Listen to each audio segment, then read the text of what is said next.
Well, ladies and gentlemen, we have a cracking guest today, John Wentworth. He owns Wentworth Real Estate Group, based out of Michigan, 4 offices, over 60 agents, and the energy that John brings to the podcast, I really enjoyed this one. He speaks about his journey from a big box brokerage into his own independent and the structure of how he's built his brokerages. But also we talk a little bit more about John's personal circumstances as well, and a journey of that he's gone on recently that is quite impactful. But we get really deep into some of the operational elements of how John operates. We talk a little bit about the future of brokerage in the sense that, he's got big locations, people coming into the office. There's a general feel out there that less people come in the office now. So I wanted to get his opinion on those type of things. Also what his vision is for the next 10 years as well. But again, John was a great guest. Really enjoyed having him on, and I know you'll enjoy. Welcome to Rethink Real Estate. My name is Ben Brady, and this is a real estate podcast aimed to deliver sales strategies, marketing tips, and business insights from industry experts and myself to build a listing-focused business for the future. Let's get into it. John, welcome to Rethink Real Estate. Yes, sir, man. Thank you. Thank you for having me on. It's a pleasure. Well, there's a part of this that I'm excited about, because at the end of the day, there's not too many people that have done what you've done that we've had the chance to interview. I feel like, John, and I'm going to dive straight into it here, I feel like agents are going more of the way of like a team leader within an EXP or a virtual model. You're somebody that was with a big box franchise that then has gone independent, that has 3 locations, over 60 agents in the fold of things. You've been doing it for over 13 years. In Michigan, which I'm going to say this, and I want you to correct me if I'm wrong here, probably isn't the easiest real estate marketplace over the last 15 years to sell in. Yeah, I mean, obviously, like any market, we've had our ups and downs, right? And kind of flat this last year from the state perspective. But you know what? I never look at the market. I mean, the market is what the market is. I can't control the market. I can control what we can do. I can control our drive. I can control how we show up every day. And that's what we focus on. Yeah. Well, I'm really interested to talk and double click down on the story of you going from a big box brokerage, Remax, I believe you said, and then you've gone into the independent fashion. So can we just get a bit of a synopsis? Starting into real estate when you did, you begun in 2008. Your timing was absolutely impeccable. Well done. Right. Yeah, I mean, actually, we were flipping homes, and the last home that we had, we couldn't sell because the market had begun to tank. And so I had the bright idea, well, if we can't sell this home, then I may as well get into sales. But I did feel like as we were selling homes and hiring realtors, I felt like, man, there's just this marketing component missing.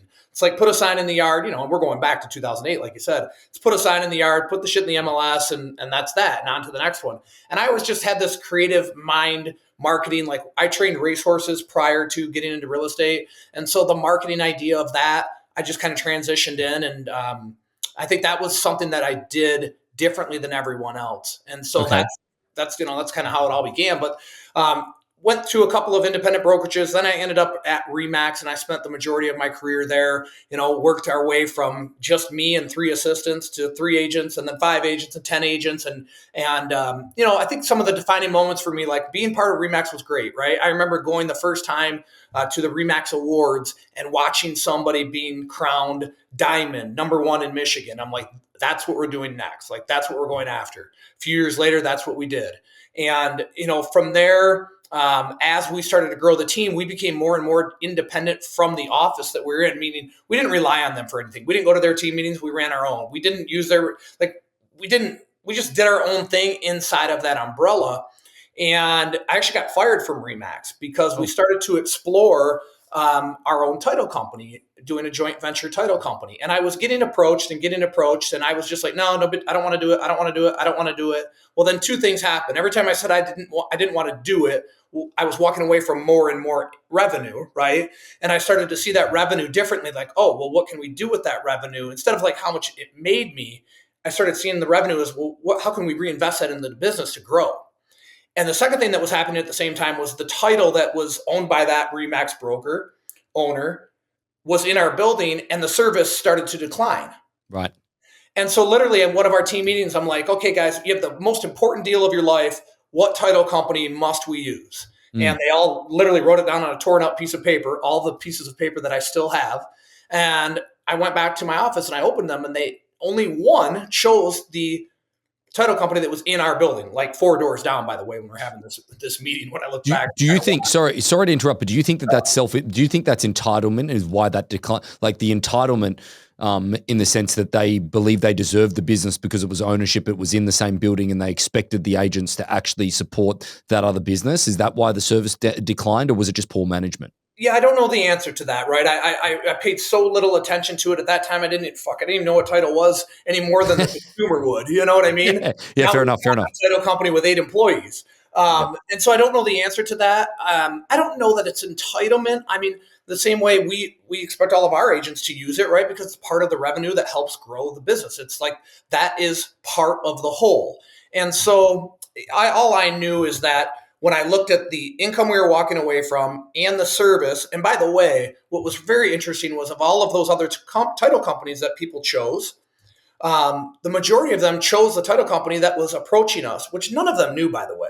Like, I don't share any of this shit with my team. Like, we're already way down the road on a decision before I share it with them, because to me, it's not their burden to bear. All of these things that go on behind closed doors and in leadership, and all the crazy shit that happens in the day in life of an entrepreneur like today. So it was just that was telling that they all chose this title company that was actually approaching us. So, and I didn't even do anything except that was like maybe 2 team meetings still to this day are on Tuesday. And so what we did was the next couple of files that came through the door, we just moved them to this other title company to see how their service was. Yep. And as soon as they saw that on Friday, I got, manager came in, chewed my ass. And basically on Monday, they said, "Hey, it's been great. Peace out," and gave us 3 days to get out. That's pretty. I want to click into that, because like the reality of getting rid of. I'm going to assume you were the top broker at that time within the business. That takes a big set of balls to get rid of their number one agent. Now, again, there's probably a system where they're not making a great deal of money out of you, but the reality is that it's still a narrative or a perspective of what does that look like from an optics perspective for the business. That's a big call. Well, it most certainly is. And I think that piece was more of the ego and pride thing than the other, right? And so, we had 3 days to get out. And, it's one of those moments like, what a beautiful moment, right? I mean, the guy tells me that, and I'm like, okay, well, get the fuck out of my way because I got shit to do, right? Excuse my language here. But no. I'm already I'm an Australian. We're setting up for tomorrow's mastermind. So again, as I just said, like, I don't burden people with this stuff, right? So that conversation ended. I went and talked to my 2 top people. Yep. I said, here's what's going on. Don't tell anybody about this, but call a meeting, right? We made a decision amongst us that we were going to go independent. I went home and got my wife, and I walked in and she was blow drying her hair upside down, which I'm still trying to figure out why women do that. But she looked at me upside down, and she was in her jeans and a bra, and she's like, "What are you doing?" And I said, "I need you to come to the office with me." And she said, "Why? What's up?" I said, "Well, I just got fired." And she said, "Are we going to be okay?" And I said, "You're fucking right, we are. But I need you to stand by me when I tell everybody on the team." And so we went back to the office, and funnier and shit too, because that day a new agent joined us from that brokerage, and he's sitting right here. And I tell them, we just got fired, and I look over at him, and he's like, deer in the headlights. And I'm like, "Bro, if you want to go back, I totally understand." And he goes, "Fuck no, I'm rolling with you." Anyway, so my wife and I delivered that, and we just got busy. We had to find a place. We had a lot of people to move to. And, by the grace of God, he delivered us this amazing building that we have. And it's 12,000 square feet. And when we first moved into that sucker, we occupied 2,500 square feet. Now we have the whole thing other than one tenant who we won't ever move out. But once they move out, we need the space. Yeah, right. That's awesome. Well, again, congratulations on that story. It's just a pure willpower. But again, I think that you saw the opportunity in the sense that it's like, well, it's been forced upon me. We were already kind of thinking about it. We were already independent to an extent. So the reality is that, this has kind of pushed us down the ramp of actually doing that. So explain to me the decision that you made not to go just hang your shingle on another company and really open your own up. Because from an operation perspective, obviously, John, you strike me as somebody that, is the type of person that just gets shit done. But to many others, they need to get out of their own way, and they would probably probably the thing that would stop them from doing that is all of the little operational elements about the E&O insurances, about setting up of processes, the administrational elements, the hanging of different things, the broker element of it, everything along those lines. What was the driving force around it being yours versus going and hanging your shingle elsewhere? Well, you make a great point. And I think this is one of the things that paralyzes a lot of people, right? They're searching for perfection. It's like, okay, we're going to draw a target and then we're going to try to shoot the arrow. And I'm just shooting the arrow and then I'm figuring everything out afterwards. And that's just, I operate best like that. And I actually believe most people would if they would allow themselves to, because that's when you get to tap into who you are, find out what you're made of, and also follow your gut and your instincts. There is a link between your gut and your brain. And so I just think like that perfection piece, I'm not a X's and O's. I'm gonna just go figure the shit out, Yep. right? The reason we made that decision really was twofold. One, we had talked about it, but not a lot. People would come to our office and say, "Oh, I didn't even know you were with Remax," but I never wanted to leave out of ego. So the same reason why some people would was the exact reason why I didn't want to. And I would always say, when people would say to me, "When are you gonna go on your own?" I'd say, when God says it's time. I'm not even thinking about that. I'm just full gas forward, growing what we have right now. And so God said, "Hey," and shoved me out of a window. But in that moment, why we really made that decision was we felt like, one, there wasn't a brokerage around big enough to house us. Right. And two, our name, and again, I say this with all humility, our brand was bigger than the brokerage that we were in, which was the biggest brokerage. So it would have been a backwards move to go to a different brand where we already had more brand equity in our market than any of those brands. Yeah. So it was just a logical step. Now, when you talk about, all of the intricacies of doing that, I didn't have a broker's license. So we still made that decision and then figured it out. Right. Yeah. That was It's the main reasons. Yeah, that's awesome. Well, I think that there's a part of this that I want to ask you now from a logistics perspective of running the brokerage. So you started off, you obviously ended up having a massive building that then now that you've filled, you've got multiple locations, which is great. But I want to go back to the grassroots of things in the sense that, one of the really hard parts about all of this that a lot of people sort of make the decision on is that running a brokerage comes with its downfalls in the sense that, well, now I've got to pick what type of model I have. Like, am I a traditional brokerage that charges a larger split to the agent that ultimately then I need to provide a great deal of value? Do I do a cap? Do I not do a cap? Do I do a 100% model? Then they use just the ancillary services, and then the other part of that as well is that, it's a moving target constantly with businesses as well, because you've got these other brokerages, the online formats of things that are just, I believe, denigrating the industry to an extent as well and taking away any value for the mum and dad real estate companies that probably offer some distinct service for people to be able to grow. But again, then but they do have their place. There's no question that they do. So how did you come down to the model that you currently have? And sorry, it's a two-part question. What is the model that you currently have for your agents? So we always operated as a team. And when we transitioned, we continued to operate as a team. And now actually 4 offices later, we still operate as a team. Right. So for me, and there was this team concept, and then through different coaching avenues, there's like, well, you could be a team and a brokerage. And I feel very fortunate that I never I'm not someone that's going to chase shit. Right. So shiny object. I don't see any of that stuff. I believe in what I'm doing and where I'm going. And I believe that I have very good vision to see what's coming before it comes. But I also actually, as I said earlier, I think everybody does. They just don't trust themselves enough to do that. Right. Second guess themselves, ask a million fucking people questions. And these people don't do anything either. So it's like, I'd rather die by my own sword than listening to everybody else and then falling victim to that.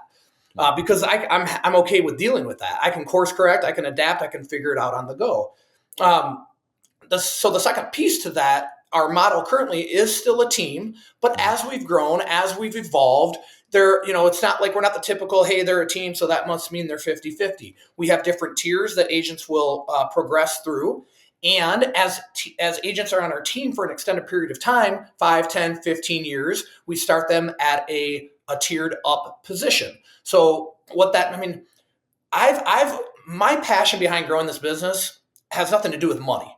Money obviously is something that allows us to do what we do. And I like money. Don't get me wrong. I'm not saying money's bad. Actually, money's really good. I had 2 broken TVs for this mastermind tomorrow, and I sent someone to the store and fixed them. Right. So Thank God for that. Yeah. But that's not what keeps people driven, right? I think when people are focused on money or material things, once they get them, that drive that they have, like the success can be a killer of your drive.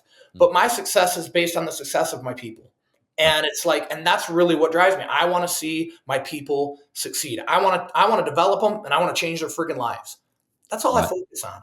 And so I also, to do that though, I want to keep people around. So as agents tier through, I mean, my number one assistants that I hired first 15 years ago, still with us today. Number two, 13 years. Number three, 11 years. Like our culture is very specific. It's very tight. And when people walk into it, they know what to expect. And that Yeah. brings the right people forward. And I'm not out searching for everybody. I'm out searching for the right people. Yeah. The Yeah. right That's a people good for point. us aren't how much real estate you sold last year. It's who you are as a human being. You know, are you coachable? Do you take initiative? Can you come in, adapt to our core values, and seek the highest and best version of yourself as a human being? Because I know if I can get you there, selling real estate will come naturally after that. No, it's good. I wanna ask another question before we lead into just the how of how you do things and the volume of real estate that you do and everything along those lines and how that's acquired. I want to talk more about, I guess that the part of this that I'm interested in seeing is the evolution of the brokerage over a period of time. Now, I'm going to say something that's a relatively bold statement, and I'd love you to disagree or agree, whatever way you see it fit. There's a gentleman that I listen to quite often. His name is Scott Galloway. He made a primary amount of his business by buying yellow page companies when Google first came out. Now, everyone thought that the yellow page companies, the books that make the companies or whatever they are, were going to go away with inside just the year of Google opening up. And that wasn't actually the case. It took 15 years for them to go away. And what he did, he acquired yellow book pages or whatever they were called, companies, and he would acquire them. And what he would do is cut cost quicker than ultimately the market was diminishing. And he ended up making in excess of, I think it was $400 million by just pulling revenue out of them because he got good at running the company. I have a feeling that brokerages are that at the moment, and they are dying a very, very, very slow death.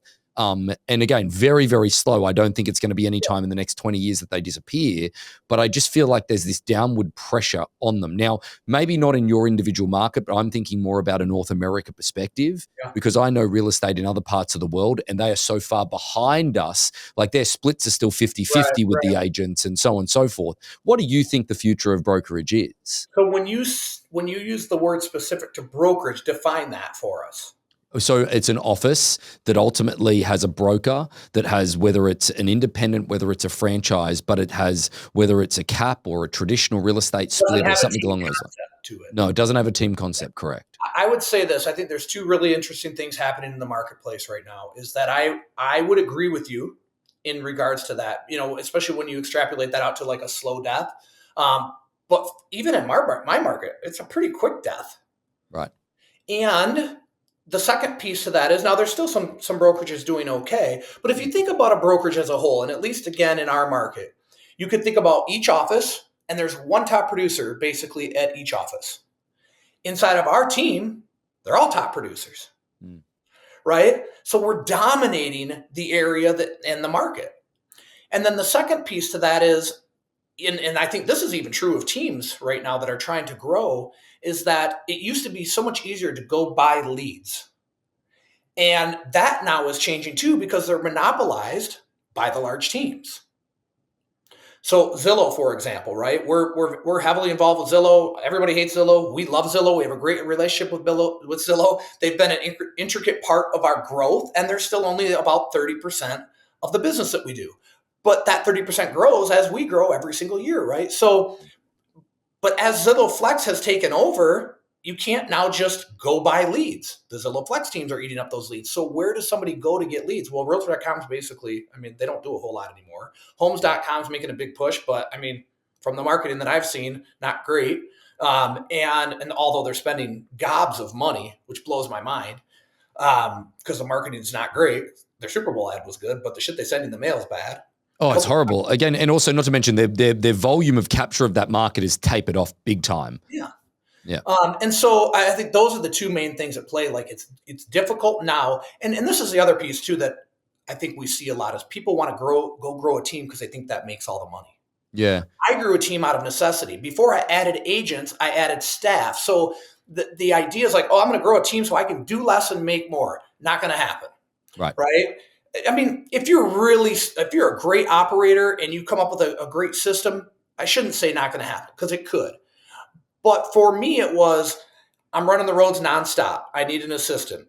Well, now I got her booked up. I need another assistant. Now that one's booked up. I need another assistant. So I had 3 assistants to myself, and I ran and ran and ran. And I mean, I had a driver. I'd pick up listing packets, and I'd go all day.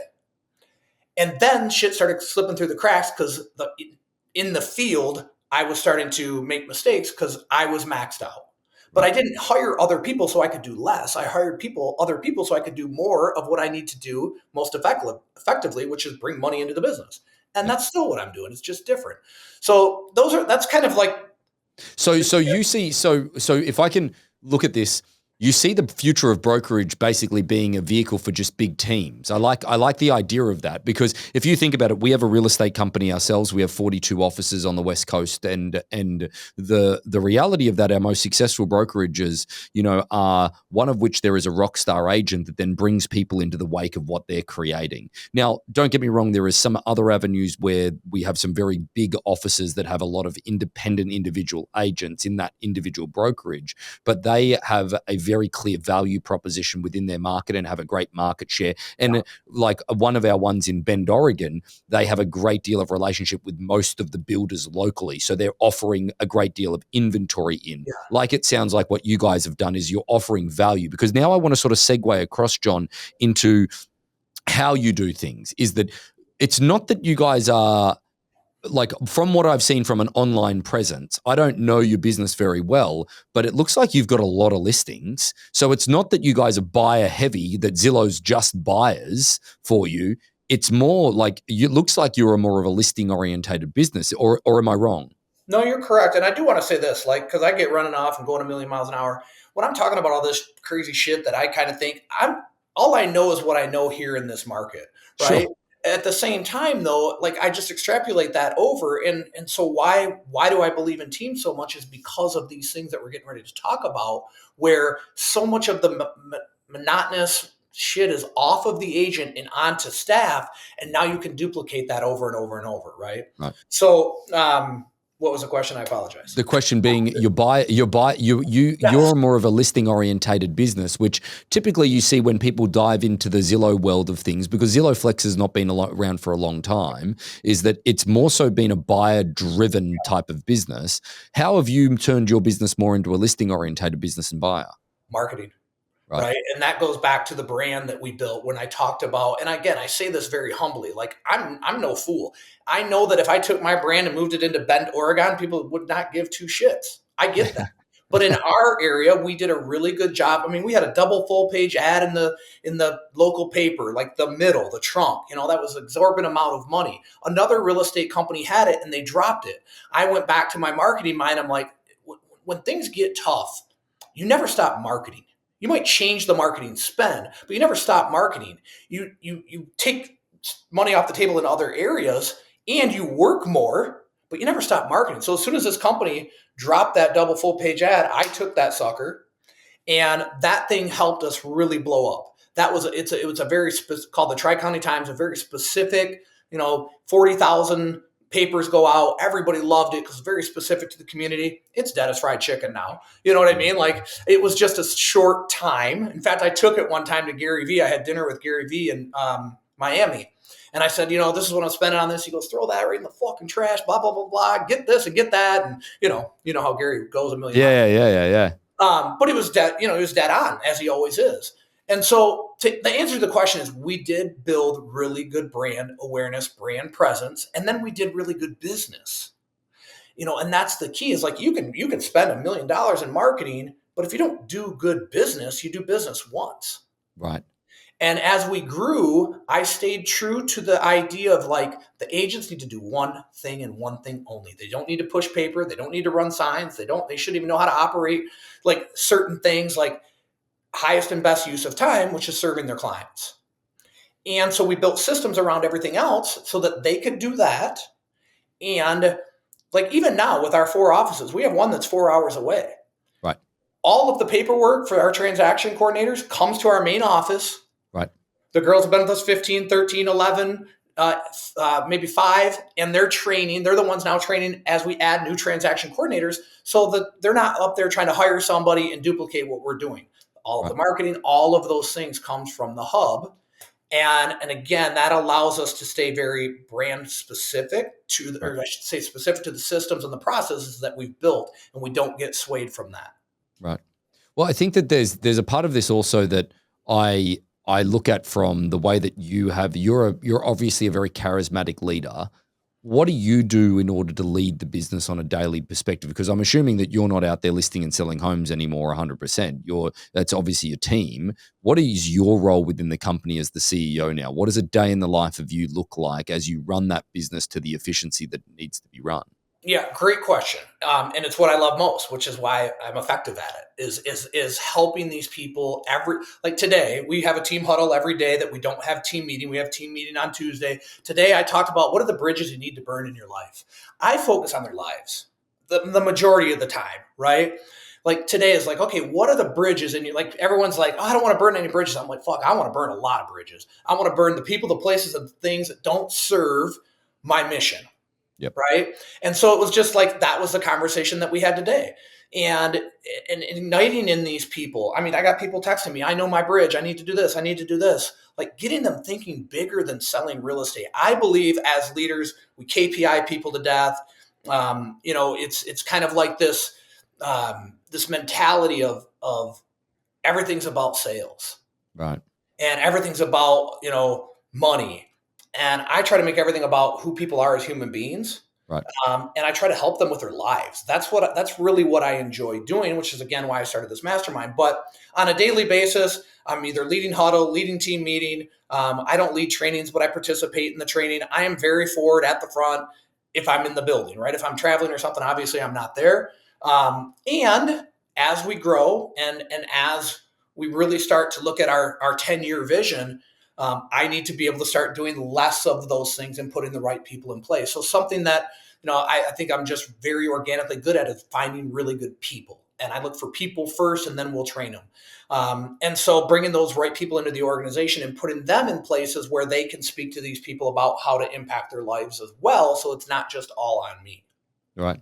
But so I'm there every day. I'm in the gym with these guys. We put a gym in the basement of the building. I'm in the gym with them every morning. I'm at huddle. I'm spending time with them. And, and by nature, I just enjoy doing that. Right. So your business services all of Michigan, correct? Essentially. I mean, there are areas that if you called and said, hey, we're looking to list here, I would refer that out. But we have an office in Traverse City, which is up north here in Michigan, 4 hours away, basically.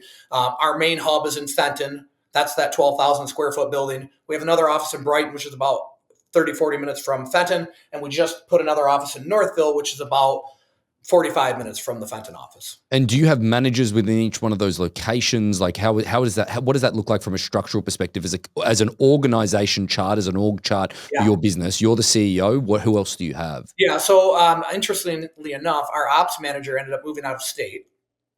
And we thought it would be short term, and we just found out it's going to be long term. So I've just shifted him a little bit, and he's been great, and he's very knowledgeable. So I've really shifted him into a role that I think he could do from there, which really means he's not the ops manager anymore. Right. Up north was one of our agents from here, and he and his wife wanted to move up there. That's where they got married. That's where they wanted to raise their kids. So he did that. So he was already kind of a culture tie to us. I knew him well personally, worked with us for 3 years. So we're constantly, there's coaching that still goes on with that, but Matt's doing his thing. We trust Matt, and Matt's awesome. In Brighton, we partnered with a couple of a husband and wife team down there. So everyone's a little bit different, though, interestingly enough. The Northville office is just an office right now. It's a hub where our agents can go in and out of, they can work out of, they can meet clients. And that's kind of how the Brighton office started. So again, I'm at a point right now where we're really looking at how do we structure these to really grow this? It's like, where's that ops manager that's done this shit before that can come alongside of us and sees our vision and our mission and wants to be part of that? And I think that that's somebody that, it's like I'm putting that in the ether, right? Because that is that is somebody that we need right now. I have the vision. I know the mission. I can't do it alone. And I don't want to do it alone. Yeah, that's fair. But I guess so. What is your view at the moment about larger spaces? You have a very. I'm assuming that your market is seasonal based on the weather pattern. Much like it is in many of the other places, it'd be the opposite to the desert marketplaces, or like the Arizonas or the Palm Springs and all of that type of stuff. Anyway, but I guess that where I'm going with this is that I can. I can go into many individual offices at the moment that have got a large footprint, and most days at 12 o'clock during the day, I can shoot a cannon through there, and I wouldn't harm anybody. Yeah. Now, that being said, a lot of businesses have moved into different perspectives and moved into different positions in the sense that they've gone a small retail frontage because not as many people come into the office. What are you seeing in your larger locations? Is there a come into the office type of culture? Because again, it's from Yeah. the top. You're there every day, so I'm assuming they are. Yeah, I think it's the culture that people want to build. I build a culture that we're going to show up every day. Here's the thing I look at a lot is like the consumer deserves so much more, right? The consumer deserves so much. The consumer drives all these decisions that I make. It's not, it's like, to me, the consumer wakes up and goes to work. Shouldn't their realtor? And Yeah. so I look at it like that. Plus, I know this: proximity is power. And when you surround yourself around high performers, you either perform at a higher level or you check out.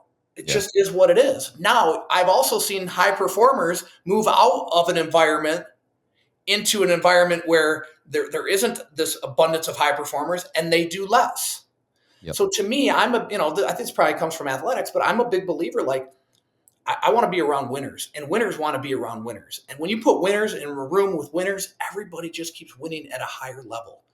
And it forces you to demand more of yourself. Yep.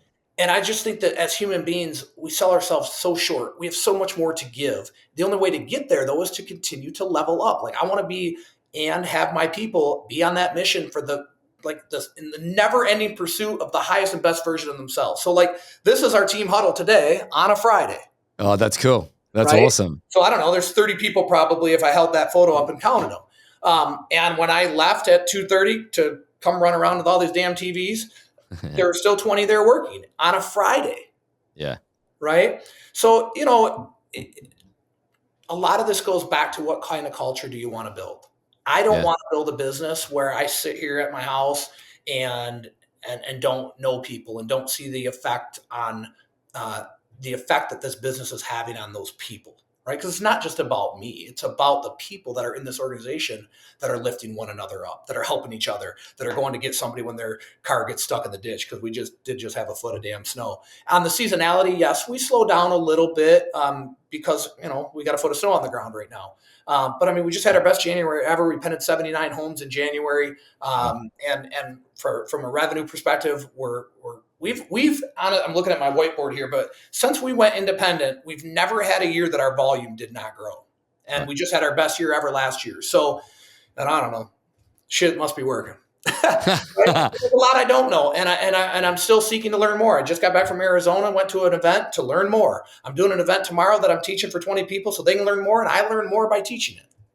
Well, let's talk about that quickly because I want to talk about just the entrepreneurial spirit that you have, because that's separate to your real estate business, is that you decided to sort of jump into a mastermind of helping others. For what is the criteria of it? Like, is it just people in general? Is it business people? Like, what does the mastermind look like? Yeah, so I got sober 15 months ago. I was at an event. I had a conversation with Ed Milet. I went there. This sounds crazy, but this is how my brain works. I went there to get sober. I went there to talk to Ed. His story about his dad related greatly to me and my dad. And by the grace of God, this little conversation occurred. We spoke briefly. It's a pretty wild story, and I don't know how much if we have time to share. No, go for it, please. Fire away. So I go to this event. I spend 20 grand to go to this thing, specifically really for this. And I get my chance. I go. There's only like 50 people at this event, by the way. It's Ed Milet, Andy Frisella. I forget who our guest speaker was at this one. And I said to Ed, I said, man, I'm struggling with my drinking. I relate so much to your story with your dad. And so he asked me some questions, and he said, well, why do you think it happened? I said, I don't know, boredom, I guess, right? Listen, and as I said earlier, often success is the killer of drive. Well, you add alcohol to that mix and you're fucked. Yeah, yeah. Or you can sustain. I mean, obviously, I built it. Well, this is just 15 months ago. So we did 260 million 15 months ago. So it wasn't like it was a bad business, but I was just starting to plateau. And I knew that my relationship with my wife and family was not where I needed it to be. And a lot of that led back to my drinking. And for people that don't know me, they're like, holy shit, you're a bad alcoholic. Well, I don't know. Who the fuck knows how to define it, right? Yeah, yeah, Everybody yeah. reacts and responds to things differently. It doesn't matter. You either know you have something that's hindering you or you don't. But I said to Ed, here's the deal. And he said, how bad is it? I said, not bad enough. I'm telling you about it. And he said, have you ever thought about checking? This is how God works, right? And your people are like, oh my God, he swears a lot and he's talking about God. Yes, because I'm not a preacher. If God asked me to quit swearing, that's probably the next thing I'll do. But he said, have you ever thought about checking yourself in? And I said, ironically, I have. And I had my phone on me, but he was getting ready to go on stage and speak. And so I didn't have time to pull my phone out. I said, he goes, well, there's a place in Tennessee I've heard good things about. And I go, the one that I have pulled up is in Tennessee, right? And that's all I'm thinking. So he goes, I'll talk to you later, goes on stage. And when he's on stage, he starts talking about the neurochemistry of the brain, how the brain functions. And he started talking about what the things that we think about, we end up doing whether we want to or not. And I was going to the gym every morning, whether I was hungover or not. Some days very hungover, some days not.